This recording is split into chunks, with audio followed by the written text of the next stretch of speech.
নমস্কার, আমি শ্রী অ্যাস্ট্রোলজার অভিরাজ মুখার্জি। আগামীকাল গুরু পূর্ণিমা। কি করবেন যাদের অর্থের অভাব, কাজকর্ম ঠিকমতো যাচ্ছে না, হচ্ছে না, বাধা আসছে সব কাজে?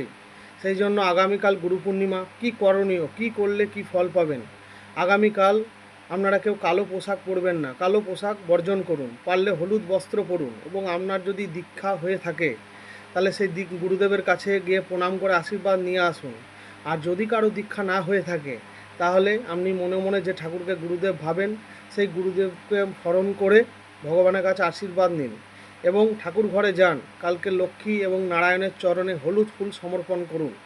পুজো করার পর বাইরে বেরিয়ে কোনো গরিব মানুষকে কিছু অর্থ দান করুন বা খাবার দান করুন। আর একটা রুটির মধ্যে গুড় মাখিয়ে গোমাতাকে খাওয়ান। এতে আপনার খুব ভালো ফল পাবেন এবং সমস্ত বাধা দূর হবে।